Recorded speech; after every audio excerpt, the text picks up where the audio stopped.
जय श्री स्वामी समर्थ. नमस्कार मित्रांनो.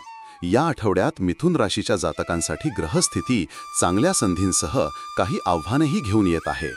चंद्राचे भ्रमण, शुक्राची स्थिती आणि राहूचा प्रभाव यामुळे व्यक्तिमत्व, संप्रेषण शक्ती, आर्थिक व्यवहार, संबंध आणि आरोग्य या सर्व क्षेत्रांवर परिणाम जाणवेल. संयम, चातुर्य आणि आत्मविश्वास यांच्या जोरावर तुम्ही या आठवड्याला पूर्णतः आपल्या बाजूने वळवू शकता. या आठवड्यात चंद्राची स्थिती पहिल्या आणि दुसऱ्या भावातून पुढे सरकेल. त्यामुळे तुम्हाला तुमच्या भावनांचा आणि विचारांचा योग्य उपयोग करून स्वतःला सांभाळावे लागेल. सुरुवातीला मनात थोडी अस्थिरता, विचारांचा गोंधळ किंवा निर्णय घेताना संभ्रम निर्माण होऊ शकतो. मात्र बुध तुमच्या राशीचा स्वामी असून त्याची स्थिती चांगली असल्यामुळे बुधवारपासून तुम्हाला मानसिक स्पष्टता आणि सुस्पष्ट विचार मिळतील. लिहिणे, वाचन, संवाद कौशल्य यातून मानसिक ताजेपणा मिळेल. मेडिटेशन, चालणे, निसर्गस्नेही ठिकाणी वेळ घालवणे उपयुक्त ठरेल.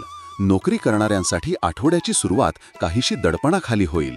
वरिष्ठांकडून अतिरिक्त जबाबदाऱ्या, डेडलाईनचा ताण, टीममध्ये असहकार्य यामुळे सुरुवातीला तुमचा संयम पाहिला जाईल.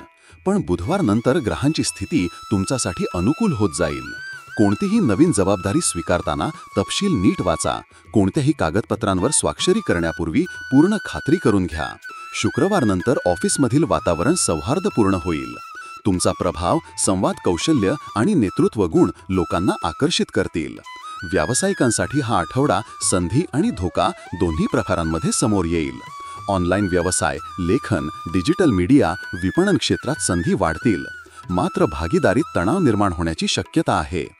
भागीदाराशी संवाद ठेवा आणि आर्थिक व्यवहार पारदर्शक ठेवा. आर्थिक दृष्टिकोनातून आठवड्याच्या मधला कालावधी फायदेशीर असेल. विशेषतः बुधवार आणि गुरुवारी तुम्हाला काही महत्त्वाचे आर्थिक निर्णय घ्यावे लागतील. गुंतवणूक, मालमत्ता खरेदी किंवा विक्री, कर्जाची मंजुरी वगैरे संदर्भात. राहूच्या प्रभावामुळे अनपेक्षित खर्च उद्भवू शकतो. विशेषतः मित्रांसोबत किंवा एखाद्या कौटुंबिक कारणामुळे तुमच्यावर खर्चाचे ओझे येऊ शकते. ऑनलाईन व्यवहार करताना काळजी घ्या. मात्र शुक्राचा अनुकूल प्रभाव तुम्हाला आर्थिक प्रगतीसाठी चालना देईल. कला, क्रिएटिव्ह क्षेत्रात काम करणाऱ्यांना आर्थिक लाभ मिळण्याची शक्यता आहे. काही लोकांना जुनं थकीत कर्ज किंवा पेमेंट मिळू शकतं. प्रेम संबंध असलेल्या व्यक्तींसाठी आठवड्याची सुरुवात थोडी कोरडी असू शकते. तुमचं मन थोडं विचलित राहू शकतं. त्यामुळे प्रिय व्यक्तीच्या भावना समजण्यात चूक होऊ शकते. परंतु बुधवारनंतर तुमच्यात आत्मविश्वास आणि संवाद स्पष्टता निर्माण होईल. तुम्ही तुमच्या प्रिय व्यक्तीसोबत वेळ घालवू शकाल. एकत्रित प्रवास, चहा गप्पा किंवा जुन्या आठवणींना उजाळा देणं या गोष्टींमुळे नात्यात गोडवा निर्माण होईल. विवाहितांसाठी हा आठवडा समजूतदारपणा, सामंजस्य आणि भावनिक आधार यावर आधारित आहे. घरगुती जबाबदाऱ्या योग्य रीतीने वाटून घेतल्यास जीवनसाथीच्या मनात तुमच्याबद्दल आदर वाढेल. मात्र सासरच्या मंडळींबाबत कोणताही गैरसमज टाळावा. कुटुंबात सुखशांती राहील. मात्र आठवड्याच्या सुरुवातीस काही छोटे वाद होऊ शकतात. विशेषतः भावंडांशी किंवा पालकांशी मतभेद निर्माण होण्याची शक्यता आहे. संवादातून स्पष्टता आणा आणि कोणत्याही गोष्टीचा अहंकार बनू देऊ नका.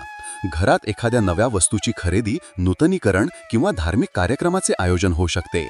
शुक्रवारी एखादी चांगली बातमी मिळण्याची शक्यता आहे, जसे की नोकरी लागणे, शिक्षणात यश किंवा स्थावर मालमत्तेशी संबंधित घडामोड. समाजात तुमचा आदर वाढेल. एखाद्या सांस्कृतिक कार्यक्रमात किंवा लीडरशिप रोलमध्ये तुमचं नाव पुढे येईल. मिथुन राशीचे विद्यार्थी बुधाच्या प्रभावामुळे जास्त सजग राहतील. मात्र सुरुवातीला एकाग्रतेचा अभाव जाणवेल. मोबाईल, सोशल मीडिया यामध्ये वेळ वाया जाऊ शकतो. तुम्ही वेळेचे योग्य नियोजन केल्यास हे दिवस अतिशय फायदेशीर ठरतील. स्पर्धा परीक्षा, इंटरव्ह्यू किंवा ग्रुप डिस्कशन यासाठी हा आठवडा चांगला आहे. विशेषतः गुरुवार आणि शनिवार हे दिवस उत्तम. शिक्षक आणि पालक यांचे सहकार्य मिळेल. विदेश शिक्षणाची तयारी करणाऱ्यांना एखादा चांगला ईमेल किंवा संधी मिळू शकते. मिथुन राशीसाठी हा आठवडा समजूतदारपणा, संवाद आणि संयम यावर अवलंबून आहे. सुरुवातीला थोडे मानसिक गोंधळ असले तरी बुधाच्या प्रभावामुळे गोष्टी स्पष्ट होतील. कार्यक्षेत्रात नवे दरवाजे उघडतील. आर्थिक लाभ होईल. प्रेम संबंधात गोडवा आणि कुटुंबात समाधान मिळेल. आरोग्य, संवाद आणि खर्च यावर नियंत्रण ठेवल्यास हा आठवडा तुमच्यासाठी यशदायी ठरू शकतो. तुमच्या राशीशी संबंधित साप्ताहिक, मासिक आणि दैनिक भविष्यवाण्यांसाठी चॅनल सबस्क्राईब व लाईक करायला विसरू नका. कॉमेंटमध्ये जय श्री स्वामी समर्थ लिहा.